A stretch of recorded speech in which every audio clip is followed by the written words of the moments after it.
ஓம் ஸ்ரீ வராகிதாயே போற்றி போற்றி, சிம்ம வாகினியே போற்றி. நல்லதே நினைப்போம், நல்லதே நடக்கும். சக்தி வராகியின் பிள்ளைகளுக்கு இந்த வராகி தாயின் ஆசீர்வாதம் என்றுமே முழுமையாக கிடைக்கும். என் அன்பு பிள்ளையே, எப்பொழுதும் பொழுதுபோக்குகளில் நீ காலத்தை கழிக்கும் போது கடிகாரத்தை பார்த்துக்கொள். அதில் ஓடிக்கொண்டிருப்பது முள் கிடையாது. உன் வாழ்க்கையே அந்த கடிகாரத்திற்குள் ஓடிக்கொண்டிருக்கிறது என்பதை உணர்ந்து கொண்டு நேரத்தை வீணாக்காமல் உன் வாழ்க்கையை முன்னேற்றி எடுத்து செல்வதற்கான வேலைகளையும் முயற்சிகளையும் செய்ய ஆரம்பி. என் பிள்ளையே, இதோ கூடிய விரைவிலேயே நான் சொன்ன இந்த தேதியிலே உனக்கான அதிர்ஷ்டத்தை உன் வீடு தேடி வரவழைக்கப் போகிறேன். எல்லா சமயங்களிலும் உன் வாழ்க்கையின் முன்னேற்றத்தை அடைவதற்காக விஷயங்களை நீ யோசித்து கொண்டே இருந்தால் போதும். நீ தோற்கவே மாட்டாய் என் செல்லமே. முயற்சி செய்து கொண்டே இருப்பவன் காலத்தை வென்று கொண்டே இருப்பான். பொழுதுபோக்குகளில் நேரத்தை கழித்து கொண்டே இருப்பவன் காலத்தை தின்று கொண்டே இருப்பான். கடைசியில் அவன் எதிர்பார்த்த விஷயம் நடவாமலே போய்விடும் அல்லவா? அப்படிப்பட்ட ஒரு துர்பாகிய விஷயம் உன் வாழ்வில் நடக்கக்கூடாது என்பதற்காக உனக்கான முயற்சியையும் பயிற்சியையும் சரியாக செய்ய சொல்கிறேன். நீ மனதிற்குள் கவலைப்பட்டால் மட்டும் நீ நினைத்த விஷயம் வெற்றிகரமாக நடந்து முடிந்து விடுமா என்ன? இல்லை அல்லவா? கவலைகள் ஒருபோதும் வெற்றியை தருவதில்லை. முயற்சிகள் மட்டும்தான் வெற்றியை உன்னிடத்தில் கொண்டு வந்து சேர்க்கும். உனக்கு இருக்கக்கூடிய சுமைகளையும் பாரங்களையும் மன கஷ்டங்களையும் நினைத்து துவண்டு போகாதே. இந்த உலகத்தை சுமக்கக்கூடிய பூமியே உன் காலடியில் தானே இருக்கிறது. இந்த பூமியை மிதித்து கொண்டுதானே நீ நின்று கொண்டிருக்கிறாய். புரிந்து கொள். இந்த உலகத்தையே சுமக்கக்கூடிய பூமி உன் காலடியில் இருக்கிறது என்றால் நீ எவ்வளவு சக்தி படைத்த மனித பிறவி. அப்படி இருக்கும்போது ஒன்றுமில்லாத சின்னஞ்சிறு பிரச்சனைகளுக்காக நீ கலங்கி நிற்கவும் கவலைப்படவும் அவசியம் என்ன? உன்னை சுற்றி என்ன விஷயம் இருந்தாலும் அதை கண்டுகொள்ளாமல் உன் கடமைகளை பற்றி மட்டும் நீ கனவு காண வேண்டும். நிச்சயமாக உன் வாழ்க்கையை அழகாக்கி உன் கனவுகளை நான் நனவாக்கி தருவேன். என் செல்லமே, உன் வாழ்க்கை பாதை எப்படி இருக்க வேண்டும், எப்படியெல்லாம் வாழ்க்கையை வாழ வேண்டும் என்ற முடிவுகளையும் முயற்சிகளையும் நீதான் செய்ய வேண்டும். ஏனென்றால் வேறு யாரும் உனது கால்களை கொண்டு நடக்க முடியாது அல்லவா? நீதான் உன் கால்களால் நடந்து முன்னேறி போக வேண்டும். அதே போல உனக்கான வெற்றியை நீதான் பெற முயற்சி செய்ய வேண்டும். நீ முயற்சி செய்தால் நான் நிச்சயம் வந்து நிற்பேன். ஆனால் அதற்கான தொடக்கம், அதற்கான ஆரம்ப புள்ளி நீயாகவே இருக்க வேண்டும் என்பதுதான் எனது ஆசை. நீ மனமுடைந்து கண்ணீர் சிந்தி கலங்க வேண்டாம் என் செல்லமே. இப்பொழுது உன் வாழ்க்கையில் என்ன வருத்தம் இருக்கிறது என்பதை நான் அறிவேன்.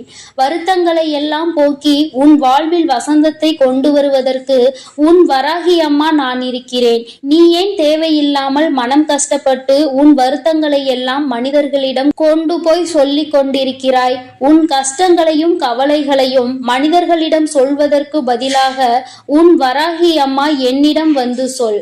அத்தனையையும் சரி செய்து உனக்கு சந்தோஷத்தை கொடுக்கக்கூடிய பொறுப்பை நான் ஏற்றுக் கொள்கிறேன். நீ என்னை நேரில் பார்த்ததில்லை என்று மட்டும் சொல்லிவிடாதே என் செல்லமே. பல சமயங்களில் உனக்கு கஷ்டத்தில் உதவக்கூடிய கருணை உள்ளம் கொண்ட எல்லோருமாக அவர்களுடைய உருவத்தில் நான் தானே வந்து நிற்பேன். நீ பேசி பேசி அனைத்தையும் சாதித்து விடலாம் என நினைக்காதே. அமைதியாக இருந்து சாதிக்க முயற்சி செய்.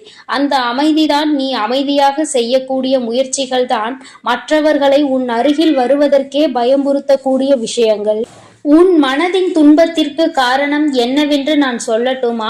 தேவையில்லாத ஆசைகளையும் தேவையற்ற கற்பனைகளையும் உன் மனதிற்குள் சுமந்து கொண்டு அது நடக்காத போது அதையே பெரிய பிரச்சனையாகவும் வருத்தமாகவும் நினைத்து துன்பப்பட்டு துயரப்பட்டு வாழ்ந்து கொண்டிருக்கிறாய். நான் சொல்வது சரிதானே? உன்னை சுற்றி நடக்கும் எந்த ஒரு விஷயத்தையும் நீ சுலபமாக நினைத்து விடாதே என் செல்லமே. ஒவ்வொரு சின்னஞ்சிறு விஷயத்தை கூட நான் காரணத்தோடு நடத்தி கொண்டு இருக்கிறேன். கூடிய விரைவிலேயே நான் சொன்ன இந்த அதிர்ஷ்ட தேதியிலே உன்னை தேடு பேரதிர்ஷ்டத்தை வரவைக்க போகிறேன். அது உன்னிடம் வந்து சேருவதற்கு முன்பாக ஒரு சில மாறுதல்களை உன் வாழ்வில் ஏற்படுத்த வேண்டி இருக்கிறது. அதற்காக தான் இப்பொழுது பல விஷயங்களை மாற்றி மாற்றி நடத்தி கொண்டிருக்கிறேன். எல்லாம் சரியாகும் என நம்பு. எவ்வளவு கோபமாக இருந்தாலும் நீ யார் மனமும் புண்படும்படி பேசிவிடக் கூடாது என்பதில் உறுதியாகவும் தெளிவாகவும் இரு என் தங்கமே. அது உனக்கு தேவையற்ற பாவச்சுமையை கொடுத்துவிடும் என்பதற்காக தான் சொல்கிறேன். கோபத்திலும் பொறுமையாக இருக்க வேண்டும். யாராவது ஒருவர் உன்மீது அன்பு வைத்து விட்டார் என்றால் அவர் உன்னிடம் உள்ள குறையை பெரிதாகவே நினைக்க மாட்டார். ஆனால் உன்மீது அன்பு குறையும் போது நீ எதை செய்தாலும் அதில் குறைகள் மட்டும்தான் அவர் கண்களுக்கு தெரியும். அப்படிப்பட்டவர்கள் உன்னை குறை சொல்லும் போது அதை பெரிதாக பொருட்படுத்தி வருந்தாதே. என் செல்லமே, உலகில் எத்தனை கோடி மனிதர்கள் இருக்கிறார்களோ அத்தனை பேர் மனதிலும் ஒரு நியாயம் இருக்கிறது. நான் செய்தால் சரி என்பது, நீ செய்தால் தவறு என்பதுதான் அது தான் செய்யும் போது தெரியாமல் செய்துவிட்டேன், அலட்சியமாக இருந்து விட்டேன் என அதை சரி என சொல்லும் மனிதர்கள், நீ செய்யும் போது மட்டும் ஏன் இதை தட்டிவிட்டாய், ஏன் இதை கொட்டிவிட்டாய், எதற்காக இந்த தவறை செய்தாய், அதை பெரிதாக பேசி பூதாகரமாக கிளப்புவார்கள்.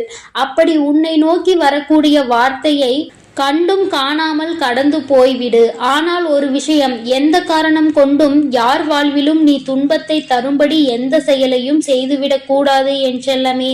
அதையும் மீறி உனக்கு யாராவது துன்பத்தை கொடுத்தால் வேறு ஒருவரின் மூலமாக அவர் வாழ்வில் நான் அதே கஷ்டத்தை நிச்சயமாக கொடுப்பேன். இது எல்லோர் வாழ்விலும் நான் செய்யக்கூடிய ஒரு விஷயம்தான். உன்னால் செய்ய முடியாத எந்த ஒரு செயலையும், உன்னால் தாங்க முடியாத எந்த ஒரு பாரத்தையும் உன் அம்மா நான் உனக்கு ஒருபோதும் கொடுப்பதே இல்லை. எந்த கஷ்டம் வந்தாலும் எந்த துன்பம் வந்தாலும் நான் அதை சரி செய்வேன் என நம்பு.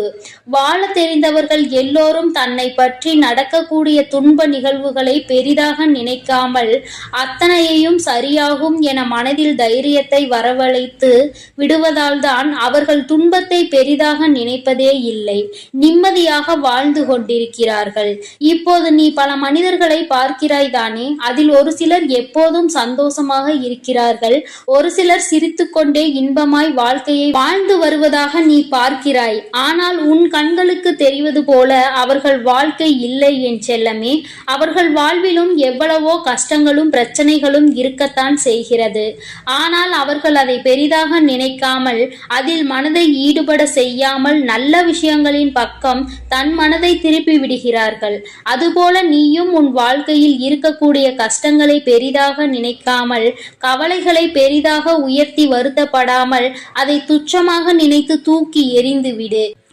இன்று எதையெல்லாம் நீ அவலட்சணமாக துச்சமாக நினைக்கிறாயோ அதையெல்லாம் நிச்சயம் ஒரு நாள் அழகாய் தெரியும். அதுதானே இயற்கையின் நியதி. கோபத்தில் பேசிவிட்டேன், ஆனால் மனதில் ஒன்றும் இல்லை என யாராவது உன்னிடம் வந்து எப்போதாவது சொன்னால் அதை நீ நம்ப வேண்டாம் என் செல்லமே. அவர்கள் மனதில் இருப்பதுதான் கோபத்தின் போது வார்த்தைகளாக வெளிப்பட்டு விடுகிறது. அப்படித்தானே உன் மீது ஒரு சிலர் கோபப்பட்டு சில தகாத வார்த்தைகளை பேசியுள்ளனர். அவர்கள் வேண்டும் என்றும் சொல்லவில்லை, வேண்டாம் என்றும் சொல்லவில்லை. உண்மையிலேயே உன்னை பற்றிய அபிப்பிராயமும் எண்ணமும் அவர்கள் மனதிற்குள் அதுவாகத்தான் இருந்ததால்தான் அவர்கள் கோபப்படும் போது அப்படி வார்த்தைகளை உன் மீது நெருப்புகளாக கொட்டி விடுகிறார்கள். இனிமேல் அவர்களை விட்டு சற்று ஒதுங்கியே இரு, முயற்சி செய். உண்மை என்பதை கேட்கும் போது கொஞ்சம் கஷ்டமாக தான் இருக்கும், ஆனால் எல்லாம் சரியாகும் என அதை கடந்து போக கற்றுக்கொண்டால், மனம் தளராமல் உன் வாழ்க்கையை நீ எதிர்கொள்ள ஆரம்பித்து விட்டால் அத்தனை விஷயங்களும் சுலபமாக மாறிவிடும். என் செல்லமே, நீ எதிர்பார்த்த ஒரு விஷயம் நடக்கவில்லையே என மனசோர்வடையாதே. இன்று நடக்காது, நாளை நிச்சயம் நடக்கும் என நம்பு. கொஞ்சம் பொறுமையோடு காத்திரு, கொஞ்சம் நம்பிக்கையோடு காத்திரு. உன் வாழ்வில் எல்லா நல்ல நிகழ்வுகளும் அரங்கேறும். உன் வாழ்வில் நீ எதையெல்லாம் எதிர்பார்த்தாயோ அது உன்னிடம் வந்து சேரப்போகிற நாள் வெகு தொலைவில் இல்லை. நிச்சயமாக நீ உன் வாழ்வில் சந்தோஷத்தை அனுபவிக்க நான் உனக்கு துணையாய் இருப்பேன். அதற்கான அதிர்ஷ்டம் உன்னை தேடி வரும். அதனால் என் தங்கமே, நீ எதற்காகவும் கலங்க வேண்டாம், எதை நினைத்தும் வருந்த வேண்டாம். நான் உன்னோடு தான் இருக்கிறேன். நான் உனக்காக இருந்த அனைத்து நல்ல விஷயங்களையும் செய்து கொடுப்பேன். நான் சொன்ன தேதியில் நிச்சயம் பேரதிர்ஷ்டம் உன் வீடு தேடி வருகிறது என்ற நம்பிக்கையோடு நீ பொறுமையோடும் பக்தியோடும் காத்திரு என் தங்கமே. நல்ல எண்ணங்களோடு இரு. உன் வாழ்வில் எப்பொழுதும் நல்லதை மட்டுமே நான் நடத்தி கொடுக்கிறேன். என் அன்பு பிள்ளைக்கு இந்த சக்தி வராகியின் ஆசீர்வாதங்கள் எப்பொழுதும் முழுமையாக கிடைக்கும்.